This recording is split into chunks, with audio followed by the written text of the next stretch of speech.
Bonjour à toutes et à tous, bienvenue à ce nouveau webinar. Dans un premier temps, comme d'hab, des petits tests. Est-ce que vous me voyez? Est-ce que vous m'entendez, s'il vous plaît? Je vous laisse noter dans le chat si c'est bon pour vous.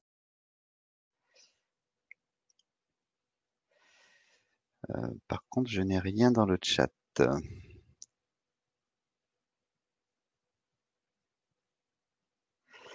Alors bon, peut-être que le chat ne fonctionne pas. Je pense que vous êtes là. J'espère que c'est bon pour vous. Je ne sais pas pourquoi le chat ne fonctionne pas. Mais bon, bref. Je vais quand même essayer de faire ce webinar quand même, hein, même sans avoir de chat. On va essayer de continuer de cette façon-là. J'espère que c'est bon pour vous. Alors, le fait que le chat ne fonctionne pas, bien malheureusement, je ne pourrai pas avoir accès à vos questions. J'en suis désolé. N'ai aucune idée de la raison pour laquelle le chat ne fonctionne pas. Mais bon, écoutez, on va continuer comme ça. Donc, dans un premier temps, écoutez, bienvenue à tous et à tous sur ce nouveau webinaire concernant les pansements et surtout les nouveautés introduites par l'avenant 6. C'est important pour nous de vous tenir au courant de toutes ces nouveautés. Les pansements sont un problème récurrent pour vous effectivement, qui vont vous poser des problèmes au niveau de la cotation. Donc, on va essayer de voir ensemble un petit peu toutes ces nouveautés, comment on peut les utiliser au mieux. Et voilà, j'espère que cette présentation vous aiguillera. Encore une fois, je m'excuse, je ne sais pas du tout pourquoi le chat ne fonctionne pas, mais donc malheureusement, je ne pourrai pas répondre à vos questions. On essaiera de faire un nouveau webinaire si vous avez des questions par rapport à ça. J'y répondrai avec plaisir. Donc, parmi ce petit webinaire, on va essayer de faire la différence entre les pansements simples, les pansements courants et les pansements lourds et complexes. C'est souvent un petit peu compliqué pour vous d'avoir accès à cette différence. Donc, on va essayer de revoir ensemble comment on doit faire la différence. Je vous rappelle qu'il existe une nomenclature officielle. C'est pas à nous de décider parce qu'on y passe du temps, parce que c'est compliqué, parce que ça coule. C'est pas nous de décider que ce soit un pansement lourd et complexe. Il faut vraiment que nous ayons un repère au niveau de notre nomenclature qui nous permette d'attester à coup sûr qu'il s'agisse ou non d'un pansement lourd et complexe. Ensuite, on verra une partie sur les nouveautés concernant le pansement, les pansements, donc les nouveautés cotations, tant au niveau des pansements courants que des pansements lourds et complexes. Il y a eu également des créations d'actes, hein, donc voilà, on verra tout ça. Et je reviendrai plus particulièrement sur le bilan initial de Play qui est très important. C'est une nouvelle cotation que vous avez depuis le 1er janvier 2020. Donc, on verra ensemble comment il faut réaliser cet acte, hein, parce que imaginez-vous bien qu'un AMI 11, il y a une réglementation qui est là. Hein, donc, il va falloir réaliser des choses et on verra comment on peut coter ce bilan initial de Play, quelles sont les prérogatives à cette cotation. Donc voilà un petit peu le bilan. La dernière partie, question-réponse, je m'en excuse, mais ça ne pourra pas avoir lieu du fait du dysfonctionnement du chat, à moins que ça revienne entre-temps, mais malheureusement, j'ai bien peur que ce soit un problème au niveau de la salle.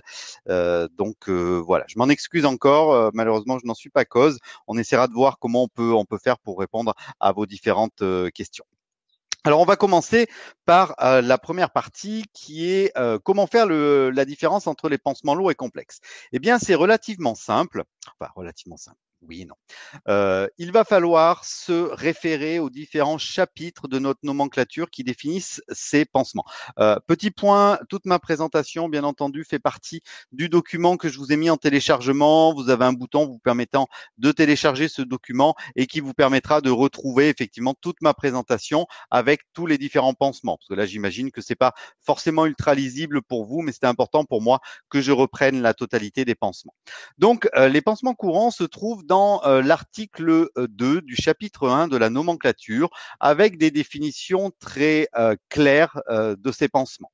Alors, on a des pansements pour lesquels on a de nouvelles cotations. Il y a des pansements qui existaient avant, des pansements courants, mais qui sont passés en AMI 3.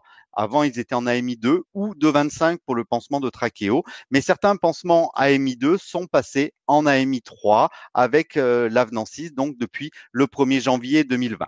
Ceux-ci, ce sont les pansements post-opératoires d'exérèses multiples, donc c'est ce qu'on appelle vulgairement les varices, les exérèses de varices, les strippings veineux. Donc là, ces chirurgies pourront être cotées en AMI3. Vous avez également les chirurgies mammaires qui vont être cotées en AMI3 maintenant, tous les pansements que vous pouvez faire suite à des chirurgies mammaires, ainsi que les pansements de trachéo. Ce sont des pansements qui passent en AMI3. Et enfin, le pansement de stomie. Donc, toutes ces cotations particulières restent dans les pansements courants, mais deviennent des AMI3. Un pansement qui reste soit AMI2, soit AMI4, c'est l'ablation de fil ou d'agrafe. Vous savez que le paiement de ce pansement se fait en fonction du nombre de fils ou d'agrafes que vous enlevez. Moins de 10, c'est un AMI2. Au-dessus de 10, c'est un AMI4. Faites très attention, c'est un piège. Non, c'est pas un piège, mais il faut faire attention de ne pas se tromper. L'ablation de plus de 10 agrafes ou de 10 points est bien un AMI4, mais reste dans les pansements courants. Si j'insiste là-dessus, c'est qu'il ne déclenche pas la MCI. C'est important, c'est le seul pansement courant qui est coté AMI4 et qui donc nous permet de coter cet AMI4, mais sans passer sur le pansement lourd et complexe, donc sans la MCI. C'est une petite particularité qu'il faut bien garder à l'esprit. Et puis, on a dans la liste de ces pansements courants les autres pansements, c'est-à-dire tous les pansements qui ne sont pas des pansements lourds et complexes, tous les pansements qui ne correspondent pas à une de ces définitions vous permettant de vous le coter en AMI3 ou en AMI4 pour les ablations de fil ou d'agrafe. Tous les autres sont des pansements courants, donc ils se cotent à AMI2. Donc pas de difficulté particulière par rapport à ces pansements courants. Pour ce qui est des pansements lourds et complexes, il y a une liste totalement exhaustive des pansements lourds et complexes. Donc lorsqu'on a une question, lorsqu'on se dit ce pansement-là, est-ce que je peux le coter en AMI4 et le faire rentrer dans les pansements lourds et complexes, eh bien, il faut absolument reprendre l'article 3 du chapitre 1 où on a la liste exhaustive des pansements qui sont cotables dans les pansements lourds et complexes. Donc, on a le pansement de brûlure de 5% de la surface corporelle. C'est un pansement qui existait avant. Par rapport à ça, il y a eu avec l'avenant 6 la création d'un nouvel acte qui est également un pansement de brûlure, mais on doit s'assurer qu'il s'agisse bien d'une brûlure au décours d'une radiothérapie. Ce qui nous permet de diminuer la taille de ce pansement. Lorsque c'est une brûlure classique, il faut s'assurer qu'elle fasse 5% de la surface corporelle. Lorsque c'est une brûlure consécutive à une radiothérapie, 2% de la surface corporelle suffisent pour pouvoir se le coter en AMI4. Donc ça, c'est une création de l'avenant 6 depuis le 1er janvier 2020. On a les pansements d'ulcères étendus de plus de 60 cm². Donc ça, c'est quelque chose qui vous pose souvent souci. Vous nous dites, bah oui, mais 60 cm², c'est compliqué, tout ça. Alors déjà, 60 cm², il faut savoir, c'est pas non plus un placard comme ça. On n'a pas forcément de référentiel lorsqu'on parle en centimètres carrés. 60 cm², c'est un peu plus gros qu'une carte bancaire. Donc, vous voyez, c'est pas non plus une plaie énorme. Et à aucun moment, en plus, il y a marqué qu'il faut qu'il y ait un trou de 60 cm². Si vous avez un ulcère qui fait cette taille-là, donc moins de 60 cm², mais autour, vous avez la peau périulcéreuse qui est très abîmée, vous avez une dermite ocre, par exemple, autour, ça demande une prise en charge. La peau périulcéreuse, si elle est abîmée, fait partie intégrante de la plaie. Donc, dans ces cas-là, je vous conseille de faire un bilan initial de plaie, d'un suivi de cette plaie, un descriptif avec des photos à l'appui, hein, pourquoi pas, finalement. Et ce sont ces photos qui vous permettront de vous justifier. Donc, gardons bien à l'esprit 60 cm². Il faut savoir ce que c'est, 60 cm². Aujourd'hui, les fabricants de pansements, parfois, vous mettent à disposition des petites réglettes en papier à usage unique que vous pouvez mettre autour de votre plaie. Et en prenant une photo, vous avez un avis vraiment clair sur la taille de cette plaie. C'est la restriction. Un ulcère ou une greffe de moins de 60 cm², c'est un pansement simple, AMI2. Donc ça, il faut y faire très attention. Ensuite, le pansement d'amputation nécessitant détertion, épluchage et régularisation.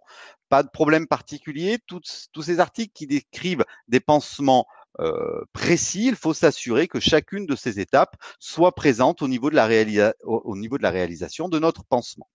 Nous avons les pansements de fistules digestives. Pas de souci particulier. Dès lors que vous avez un pansement prescrit de fistule digestive, vous pouvez le coter en AMI 4.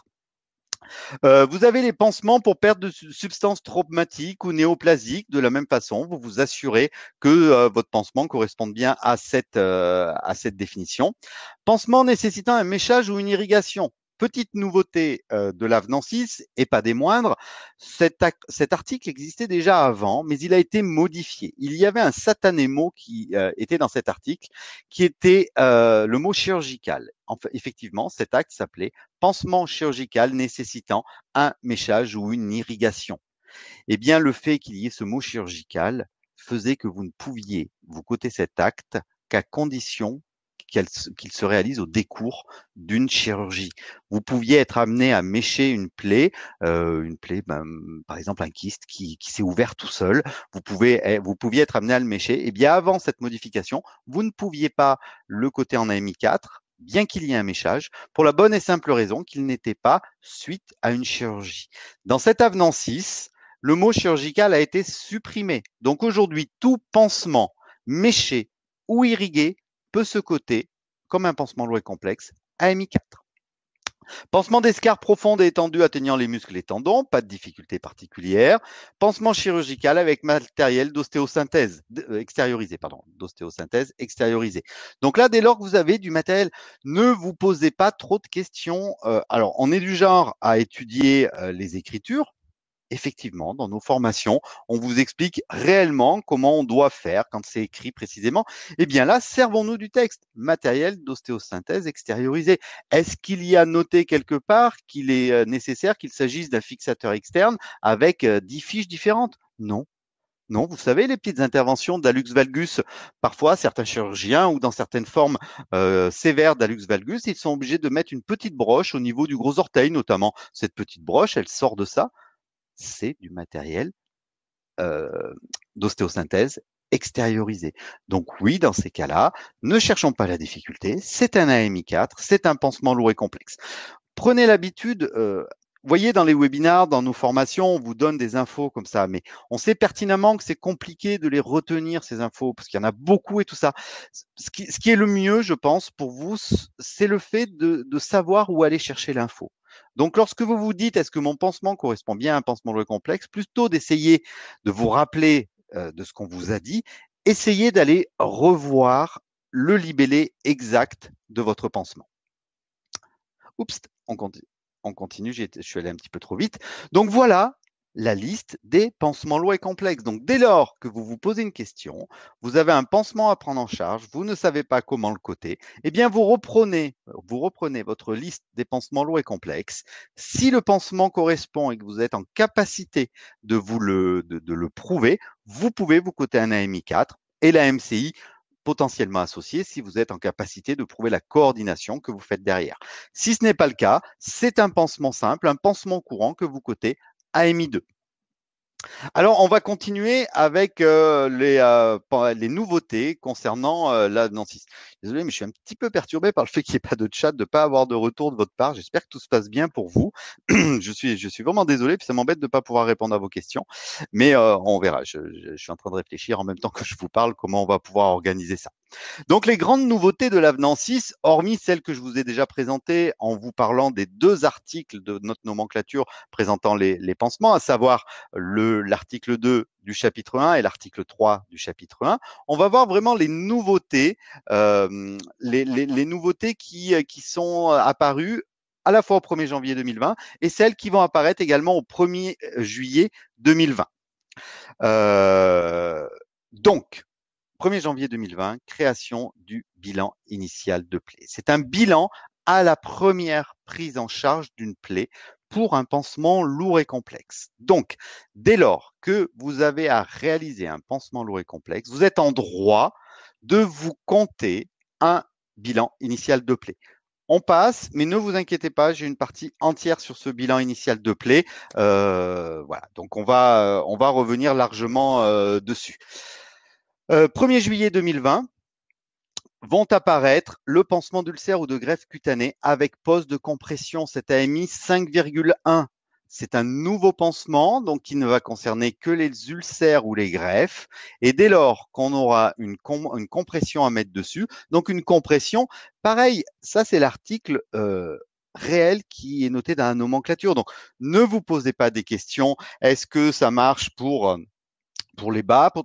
C'est une compression. Dès lors que vous êtes en capacité de prouver que vous posez une compression, vous pourrez vous coter ce pansement en s'assurant qu'il s'agisse bien d'un pansement d'ulcère ou de greffe. Par contre, vous avez vu, chaque fois qu'on crée un article, ça concerne que certains pansements. C'est pour ça que je vous dis, certaines choses vont se mélanger. Regardez l'acte d'à côté qui est créé également au 1er juillet 2020. C'est l'acte d'analgésie topique préalable au pansement d'ulcère ou d'escar. C'est pas la même. L'analgésie topique, c'est sur l'ulcère ou l'escar, alors que le pansement avec compression, c'est ulcère ou greffe. Donc vous voyez, c'est vraiment ces petites choses-là qu'il va falloir mettre en place et voir un petit peu différemment. Alors moi, ce que je vais vous proposer, c'est que ces nouveautés du 1er juillet 2020, on va pas s'apesantir dessus. Et comme ça, je referai un nouveau webinar il faut que je le vois, dans 15 jours ou un mois maxi. Je referai un nouveau webinar sur ces créations du 1er juillet 2020. Et comme ça me permettra de revenir rapidement sur ces pansements. Et là, cette fois, je m'arrangerai pour que le chat fonctionne. Comme ça vous permettra de poser vos questions. Voilà la solution que je viens de trouver. A priori, c'est de ma faute. C'est moi qui ai oublié quand j'ai créé le webinaire, c'est moi qui ai oublié d'activer le chat. Mais à culpa, j'en suis vraiment désolé. Je vous assure que ça ne se reproduira pas. Donc je vous propose ça. Bien sûr, on vous tiendra au courant de la date et tout ça, mais vous serez comme d'habitude, bien entendu, informé de ce nouveau webinaire. Mais on va faire ça. Comme ça, vous pourrez me poser toutes vos questions. On reviendra rapidement sur ce qu'on a vu et vous pourrez me poser toutes vos questions. Je vous demande pas si ça vous va, parce que vous pouvez pas me répondre de toute façon. Donc, on va insister tout particulièrement sur le bilan initial de Play. Pourquoi on va insister là-dessus? Parce que d'abord, il est en route. Il est en route. Ce bilan, il est là depuis le 1er janvier 2020. Donc, il va falloir qu'on l'utilise. C'est pour ça qu'on va y passer un petit peu de temps. Et puis, deuxième petit détail, c'est un AMI 11. C'est quasiment 40 euros. 40 euros qui vont nous être payés, pas pour marquer sur un bout d'enveloppe plaît pas belle et cool plus. Non, il faut à un moment donné prendre ces actes comme des opportunités, comme le fait de nous payer des choses que nous réalisions déjà avant, mais là du fait que ce soit payé et plutôt bien, soyons honnêtes pour une fois, enfin pas être honnête pour une fois, mais que c'est plutôt que ce soit plutôt bien payé pour une fois. Arrangeons-nous pour derrière avoir la traçabilité qui va nous permettre de pouvoir faire ça. A priori, l'équipe Webikeo est en train d'essayer de libérer le chat, donc si ça marche, ça serait merveilleux. Merci à eux en tout cas d'essayer de faire ça. Alors, on continue et on va voir un petit peu comment on peut utiliser ce bilan initial de Play. C'est marqué bilan à la première prise en charge. Donc, votre question que vous aimeriez me poser et que je vais anticiper, oui, vous pouvez tout à fait vous le coter pour une plaie que vous aviez déjà en charge avant le 1er janvier. Il y a eu des communications de la caisse par rapport à ça pour expliquer comment on peut se coter cet acte. Oui, vous pouvez, pour les plaies lourdes et complexes que vous aviez avant le 1er janvier, vous pouvez, depuis le 1er janvier 2020, vous cotez un bilan initial de plaie. Pour les pansements lourds et complexes, un bilan initial de plaie, bien entendu, par patient, hein, pas par infirmière, pas par cabinet, pas par jour non plus. Hein. C'est par patient. Chose extrêmement importante, c'est une des premières fois qu'on voit un acte être créé à la nomenclature qui soit dérogatoire à l'article 5 des dispositions générales. Alors, je vous demande toute votre attention parce que c'est important. C'est important pour notre reconnaissance. Qu'est-ce que c'est que l'article 5 des dispositions générales? Eh bien, c'est un article qui dit que pour qu'un acte réalisé par un infirmier soit remboursé, il faut qu'il soit prescrit. C'est la règle. Vous savez, les règles de prescription, il y a le code de santé publique qui dit ce qu'on a le droit de faire sans ordonnance et ce qu'on a le droit de faire sur prescription.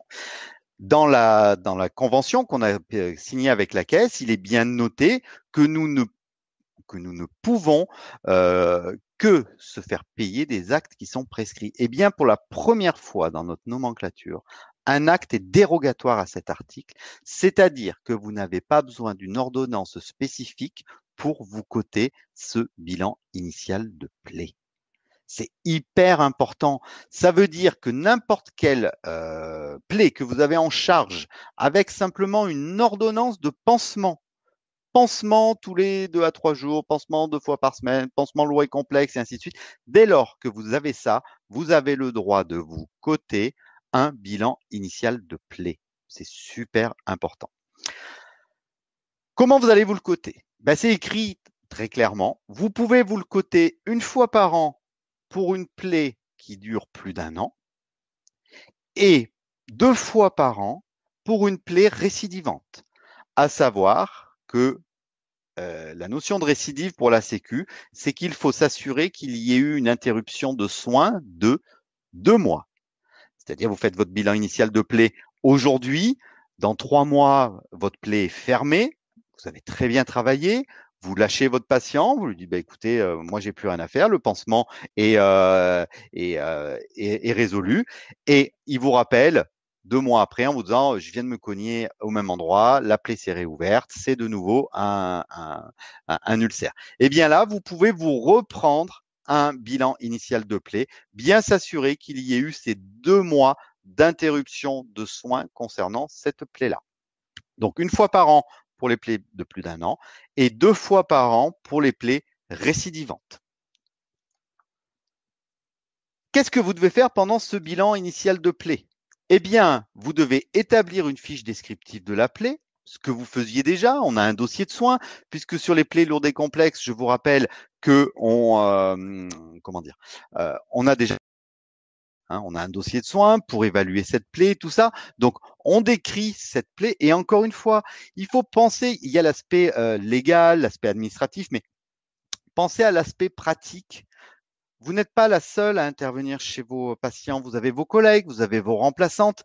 À quel moment on peut faire un suivi acceptable de plaie alors qu'il y a un mélange des intervenants, s'il n'y a pas à un moment donné un document sur lequel on peut retrouver l'état précis de la plaie. Donc, une fiche descriptive. Il y en a plein sur Internet, des fiches qui ont été fabriquées. Si vous venez en formation Play-C4 avec nous, eh bien on vous en fournira une aussi. Voilà, vous établissez une fiche descriptive. L'évaluation de l'état du patient, de la situation du patient, parce que je ne sais pas si vous avez remarqué, je vais être un peu ironique, mais toutes les plaies que vous avez en charge autour, il y a un patient en fait. Et un patient qui est dénutri. Un patient qui est dénutri, vous pouvez faire ce que vous voulez au niveau de la plaie. Vous allez avoir quand même sacrément du mal à pouvoir la fermer. Et bien donc, dans ce bilan initial de plaie, vous avez la possibilité de faire une évaluation de cette plaie. Vous allez évaluer, l'évaluation du patient, pardon, une évaluation de son état nutritionnel. Alors, je pense à l'état nutritionnel, mais il y a certainement d'autres choses à prendre en charge. Son hygiène, par exemple. Si c'est pas nous qui la gérons, faire un état de son hygiène. Si le patient se lave une fois tous les 36 du mois, ça va venir en jeu aussi. Et c'est important de faire cette évaluation parce que ça pourra à la fois nous donner des pistes. Effectivement, s'il y a un problème de nutrition, c'est peut-être l'occasion d'appeler le médecin et de lui dire, écoute, il faudrait peut-être qu'on mette quelque chose en place, peut-être des substituts alimentaires ou des choses comme ça. Et puis, si tout est refusé, si rien ne se passe, ça vous fera toujours quelque chose qui permettra de vous justifier du fait que vous n'arriviez pas à fermer cette plaie. Une plaie qui ne se ferme pas, il y a forcément une raison. Et donc cette raison, si on ne l'a pas évaluée, on sera incapable de la mettre en avant. Et l'élaboration d'un projet de soins. Qu'est-ce que c'est qu'un projet de soins? On voit souvent lorsqu'on anime la formation Play-C4, des infirmières qui nous disent ouais, mais nous avec les collègues qui vont simultanément chez le patient, elles ont des difficultés à suivre ce que je leur ai dit de faire, donc elles changent de protocole et tout ça. Je l'entends, mais alors ça n'empêche pas, le projet de soins n'empêchera rien si vous avez une collègue qui a tendance à changer facilement de protocole. Mais plus vous aurez des choses marquées noir sur blanc, plus ce sera facile. J'arrive, je suis remplaçant, je trouve un hydrocolloïde. Si j'ai pas de traçabilité de savoir depuis combien de temps ça a été mis en place, je vais avoir une envie, c'est l'enlever. Alors que c'est peut-être pas la bonne chose. Un projet de soin, c'est de se dire, voilà, aujourd'hui, je fais mon bilan de plaie. J'ai une plaie qui est fibrineuse. Il va falloir que je mette en place un protocole où je vais mettre peut-être une crème détersive avec un pansement secondaire de telle sorte et on va se donner un mois. Et pendant un mois, eh bien, on va suivre ce protocole-là. Et dans un mois, on fera la réévaluation. Et c'est qu'avec ça, c'est tout ça qui va nous permettre de gagner en efficience au niveau de la prise en charge de nos plaies. Et j'attire votre attention là-dessus, c'est hyper important qu'on améliore notre efficience. Aujourd'hui, la caisse trouve qu'on a des temps de facturation qui sont un peu longs. Et je pense que c'est vrai. Je pense que c'est vrai parce qu'il y a encore des infirmières en place qui ne se forment pas, qui ont peut-être des habitudes qui sont un petit peu anciennes. Alors je dis pas que ce qui se faisait avant c'était pas bien, mais une plaie d'ulcère qu'on nettoie à la bétadine et sur laquelle on met du tulle gras, c'est un petit peu difficile à justifier avec les recommandations actuelles. Donc voilà, plus on gagnera en efficience, plus on gagnera en temps de facturation, mais du coup, plus on gagnera en reconnaissance, en fait. Donc, c'est pour ça que je vous invite à réaliser au mieux ces choses-là. Comme je vous disais tout à l'heure, eh bien, on est plutôt pas trop mal payé, un AMI 11. Donc, donnons-nous la possibilité d'être au mieux là-dedans. Le bilan initial de plaie, comment le facturer? Eh bien, c'est un AMI 11. Attention, je vais lancer un scud. De toute façon, je suis tranquille, vous ne pouvez pas me poser de questions. Donc, ça existe aussi en AMX. Donc, ça veut dire que la MI11 est cumulable dans le cadre de la dépendance. Lorsque vous avez un patient qui est en BSI ou même un patient qui est en DSI avec des AIS 3, vous pouvez tout à fait vous coter un AMX 11 en plus, puisque c'est décrit dans la liste des pansements lourds et complexes. Donc, ça fait partie des actes exonérés. Hein, vous ne trouvez rien à dire là, hein? Forcément, vous ne pouvez pas. Euh, donc, on vient d'avoir Webikio, ils ne peuvent malheureusement rien changer alors que le webinaire est en cours. Donc, on fera ce que je vous ai dit tout à l'heure. Je reprogrammerai un webinaire sur les pansements et surtout sur les nouveautés du 1er juillet que je décortiquerai bien entendu en détail et on reviendra en partie là-dessus pour que vous puissiez poser enfin vos questions.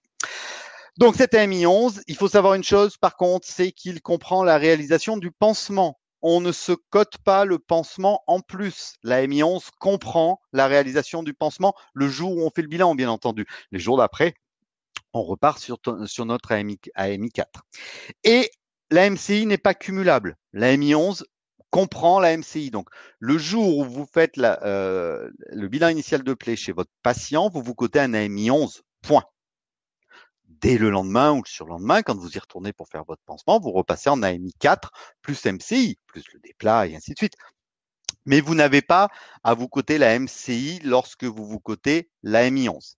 Autre petit point important qui a été publié dans les explications de la caisse, c'est la question pourrait venir si j'ai un patient avec 2 plaies lourdes et complexes. J'ai un patient qui a un gros ulcère sur chaque jambe. J'y vais tous les jours en me comptant un AMI 4 plus un AMI 4 sur 2 plus MCI plus mon déplat. Eh bien, comment on fait quand il y a un bilan initial de plaie? Donc là, les publications de la Sécu sont très claires et nettes. C'est un bilan par patient et non pas par plaie. C'est un petit peu logique étant donné que dans cette AMI 11, on fait un bilan du patient, de son environnement, de son entourage. Ça peut pas être payé 2 fois parce que ce serait redondant. Ce serait redondant. Par contre, les communications de la Sécu sont très claires là-dessus. Le jour où vous allez faire votre bilan initial de plaie chez un patient qui a 2 plaies lourdes et complexes, ce jour-là, vous pouvez vous coter la MI 11 pour un bilan qui va couvrir un pansement et vous pouvez vous coter plus AMI 4 sur 2. C'est-à-dire que le deuxième pansement que vous réalisez chez ce patient-là, il est cotable, mais en respectant l'article 11b des dispositions générales, c'est-à-dire à demi. Donc, lorsqu'on a un patient qui a 2 plaies lourdes et complexes, on ne se compte bien entendu qu'un seul bilan initial de plaie. Par contre, le jour où on se cote le bilan initial de plaie, on peut se coter le pansement de l'autre plaie, mais en demi. Voilà, j'espère que ça aura été clair pour vous. Alors, on a à peu près terminé. Quelle heure il est? Il est 59, pile poil. Juste vous parler, si vous avez un peu de temps pendant ce confinement, on a mis en place des classes virtuelles. Vous savez, pour le présentiel, ça fait quelques semaines maintenant qu'on est un petit peu bloqué. on ne sait pas trop quand est-ce qu'on va pouvoir reprendre. Donc, en attendant, on a créé des classes virtuelles. Ce sont des formations sur 2 jours en direct comme ça, hein, par des interventions. Et on a 3 thèmes aujourd'hui qui sont présents dans les classes virtuelles: le bilan de soins infirmiers, le BSI, les situations sanitaires exceptionnelles et la nomenclature. Ces formations sont prises en charge, les 2 premières par le DPC et la 3e par le FIFPL. Donc, si vous avez du temps, n'hésitez pas à vous former. Il faut avoir 2 jours d'affilée de livres. C'est des dates fixes, hein, puisqu'on a des interventions en direct comme ça. Donc, n'hésitez pas à appeler nos conseillers en formation qui sauront vous aiguiller là-dessus. Le e-learning également, n'hésitez pas, si vous avez un petit peu de temps, on a toujours nos parcours e-learning. Il y a le nouveau parcours e-learning nomenclature qui va sortir mi-mai. Là, il est en train d'être fait avec toutes les modifications de l'avenant 6 et tout ça. Donc, il va être là, il sera pris en charge également. Donc, n'hésitez pas à appeler nos conseillers en formation. Je vais passer la dia question-réponse. Vous avez le numéro là pour les appeler. Orion, on s'organise un petit peu. C'est un petit peu compliqué pour nous en ce moment parce qu'effectivement, vous imaginez, on a une perte d'activité énorme. Mais on a tenu à rester présent, donc nos conseillers sont là pour vous renseigner, donc n'hésitez pas. Voilà, j'en ai terminé. Je suis encore désolé vraiment d'avoir fait cette erreur. J'ai oublié d'activer le chat, hein. C'est une nouvelle salle en fait et je me suis trompé donc dans la façon de la réaliser. Je m'en excuse platement, vraiment. Je suis désolé, j'étais tout perdu pendant ce webinaire de pas avoir. Ma collègue me dit que je serais puni en plus. Ma collègue qui était là pour gérer le chat, qui devait normalement se faire bronzer cet après-midi, ben voilà, elle a été là pour rien. Donc je te remercie quand même, Sabine, d'avoir été présente. Je m'excuse et je vous promets que d'ici 15 jours à un mois, je vais programmer un nouveau webinaire sur les modifications du 1er juillet 2020 avec les pansements et d'autres modifications, puisqu'il y a d'autres modifications également de nomenclature au 1er juillet 2020. Et là, je ne ferai pas l'erreur une deuxième fois, j'activerai le chat et vous pourrez ainsi me poser toutes vos questions. J'espère que ça a été quand même relativement clair, ces explications. J'espère que vous saurez utiliser cet article qui pour moi est vraiment ultra important. Donc voilà, j'espère que vous avez aujourd'hui tous les éléments pour ça et je répondrai la prochaine fois à toutes vos questions. Je vous remercie infiniment pour votre participation, pour votre attention, excusez-moi encore, et je vous dis à très bientôt où je pourrai enfin répondre à vos questions. Merci à tous, bon après-midi et à très bientôt. Au revoir.